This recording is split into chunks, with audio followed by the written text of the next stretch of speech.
Hello সবাই, কেমন আছো? নিশ্চয়ই সবাই খুব ভালো আছো। চলো, আমি চলে এসেছি নতুন আরেকটা ছোট্ট ব্লগ নিয়ে। আমি চললাম আমার মাসির বাড়িতে। আমার মাসির বাড়ি হলো চৌড়িগাছা সাটুই। সেটা পলাশিতে নেমেও যাওয়া যায়, বেলডাঙায় নেমেও যাওয়া যায়। তো আমি পলাশিতে নেমে যাওয়াটা বেশি প্রেফার করি, কারণ পলাশি দিয়ে যেতে গেলে এই মনুমেন্টের রাস্তাটা আমার ভীষণ ভালো লাগে। এই মনুমেন্টের রাস্তাটা পার করে গঙ্গা পার হতে হয়। তো সেজন্য আর গঙ্গাটা বেশিক্ষণ না, অল্প অল্প ছোট্ট একটা মানে এপার ওপার করলেই আর কি হয়ে যায়। আর বেলডাঙা দিয়ে গেলে গঙ্গাটা অনেক বড় পার হতে হয়, ওটা আমার একটু ভয়ই লাগে। আর তাছাড়া এই রাস্তাটা আমার ভীষণ ভালো লাগে। রাস্তাটাতে গেলে বেশ মনে হয় কি বেশ কিছুক্ষণ এই রাস্তাটাতে সময় কাটায়। আর এই রাস্তাটা পলাশী স্টেশন থেকে এই গঙ্গার ঘাট পর্যন্ত সত্যিই বেশ অনেকক্ষণ টোটোয় করে যেতে হয়। তো সে কারণে আমার বেশ মন ভালো হয়ে যায়, মনে হয় বেশ একা এইভাবে অনেকক্ষণ চলি।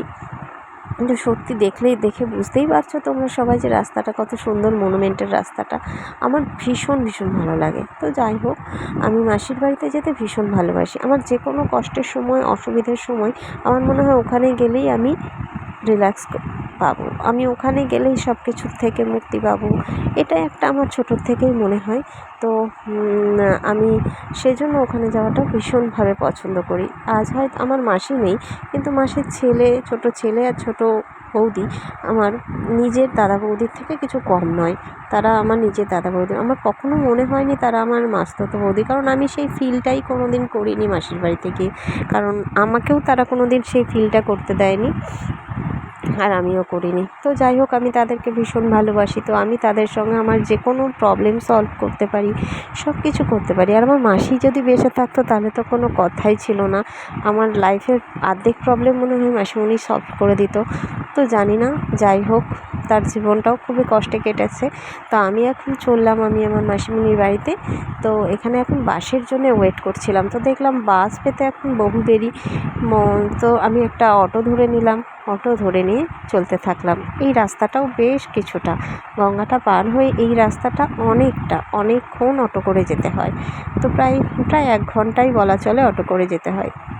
এটা একটা স্টপেজ, এই অবধি অটো আসে, আবার এখান থেকে আবার একটা অটো দুবার অটোটা পাল্টাতে হয়। তো আমি সেই দুবার অটো পাল্টিয়ে পৌঁছে গেলাম। আমি পৌঁছে যাচ্ছি মাসিমণির বাড়িতে।